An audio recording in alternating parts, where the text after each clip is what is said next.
Welcome e-commerce empresses to this episode of Woman Powering E-commerce. Join me every Tuesday and Thursday as I take you behind the scenes of my journey as a female e-commerce entrepreneur. Together, we'll explore the highs, the lows, inspiring you to take action and achieve your own business goals.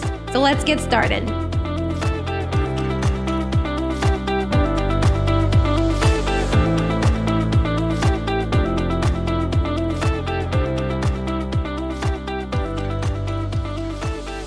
So here's the thing. This week I was feeling under the weather. Honestly, it took me, I wanted to record some podcasts. I think it's been like 3 days. I'm like, I want to do it today. And I was just not feeling it at all. Had no energy. It was crazy. Anyways, so all of this to say it was really affecting my productivity. No matter how much I was trying to do my best, I just wasn't able to give the same quality of work as usual. It also affected my mindset, my thoughts, my motivation just dropped. And that's usually not me. I grew into learning and worked hard to be 99% of the time highly motivated and pumped. So I rarely come across feeling like this now. Very rare. But then it happens. So I'm happy. I'm grateful it happened because it made me realize a few things. And that's what I want to talk to you about.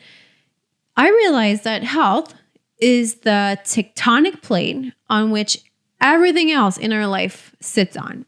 So whether it be work and being the best leader for your team, the best CEO, the best, name it, whatever your role or position in what you do, if you don't have health, you cannot work. You cannot be productive, which is not great at all. And that's not only it. For your relationships, you cannot be a good friend. You cannot be a good mother, dad, or any of that if you don't have health. Same thing with finances, fun. So you really need to have that solid foundation of health. And our well-being is directly linked to productivity. That's definitely what it clicked in my mind this week. So it also made me think of two things. So first, I asked myself this question: how can I support my team on a day-to-day basis, weekly basis, or monthly basis? How can I encourage them to be at their healthiest?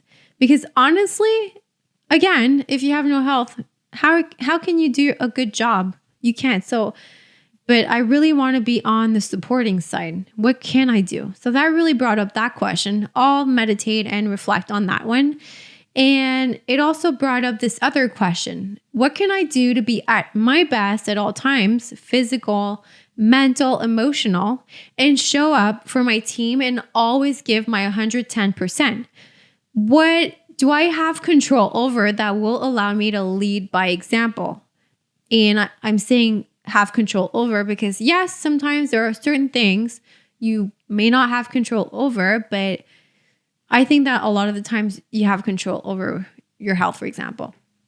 And I want to lead by example. That's really what I told myself. And what can I do for that? And I don't know if you've already heard this quote, which says, be a lighthouse, not a lifeboat. And that's definitely what I want to do. And I'll explain to you. So I've heard that recently. So a lighthouse, what does it do? It doesn't do much but stand there, shine bright, and hope the boats will come to them. They want to be a guiding light. So that's it. They just do their own thing, be at their best. And those lighthouses save lives and actually make a lot of changes without doing much. A lifeboat, on the contrary, will go out to all those boats, or let's bring out this example to people. If you're a lifeboat, you're just going to go out to everyone and try to tug them and explain to them, you have to be healthy, you have to do this, you have to do that, and try to motivate them that way. But what's going to be the strongest in the end is just if you lead by example, if you're a lighthouse. And that's definitely what I want to do and show up as. So when I come in at work every morning, I usually have done my full complete morning routine. And I actually explain everything I do in another episode, but quickly I take care of my body and mind. I exercise, I read, I write. And I find it helps me show up in the best state possible when I come to work. So that's definitely something I hope will inspire others to do, because I've never felt better than now, usually on a regular basis, than when I come in at work around usually 7 or 8 in the morning. I've had like almost a whole day of things I did and just to take care of myself. So now I can give to others. It's so much easier. And another thing I do on a regular basis is testing new things to see if I can find something that works better for me. So recently I've been trying fasting in the morning. I used to be like the person that ate every 2 hours and did not believe in fasting. But I'm like, hey, before I say no to that, give it a try. And honestly, it has really cleared up my mind and it's working well for me now. And it's okay. I'm okay. I'm not stuck to one thing.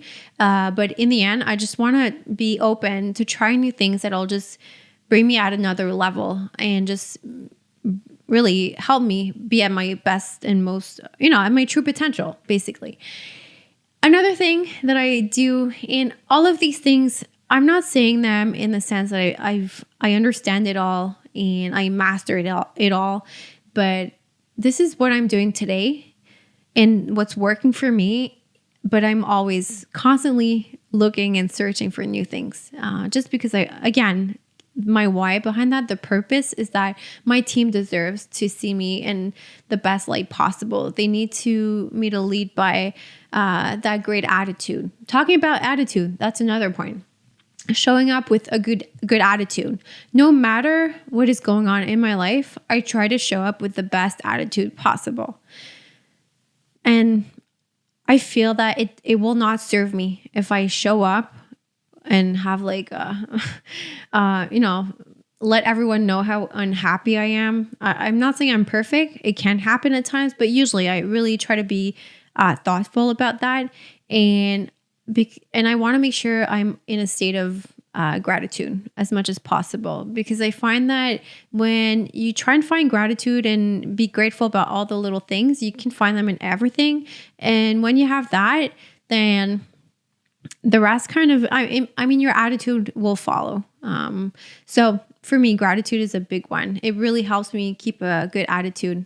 I know this will sound cheesy probably, but sometimes and often tell myself in my head, gratitude is my attitude. So, but it's true. When you live in gratitude, you can't feel the negative emotions. So I want to show that state of mind in front of my team. But what I still need to work on and increase, talking about well-being, in order to increase my productivity, is find ways to optimize my energy. To be honest, I still have that afternoon slump. I still have a hard time waking up in the morning. Yes, I put my alarm clock at 4 and I'll wake up at 4:05, 4:10, but I snooze, So that's not I'm not optimal right there, but I'm getting there. And I know I'm capable of more. And when I'm talking about more, I mean, not until I burn out type of thing. I mean, yes, there's going to be probably a limit to what I can do more, but I just need to find out how. I know it's possible. I know I have that extra energy inside of me, and I'm just looking at other ways to go and feed off of it and just let it out. So to wrap up, I want to make sure I take care of my physical, mental, and emotional health on all levels to make sure I'm at my best to lead my team. Why? Because they deserve it. They definitely deserve it. And I find that this last week reminded me that there is definitely a direct link between health, well-being, and productivity that is very important. So for me, this is like, I'm committing to finding more ways to be at my best at all times. Not perfect, but at my best in the power of what I can control. And I hope you see the value in that as well. So take a moment to rate and share this podcast or episode if you found it valuable, and I'll see you next time. Thank you for being part of this journey with me. I hope you gained valuable insights and inspiration today to keep growing and taking action towards your goals. Please follow me on social media and remember to like, share, and comment this video. Subscribe to get notifications every time a new video is uploaded. See you next time.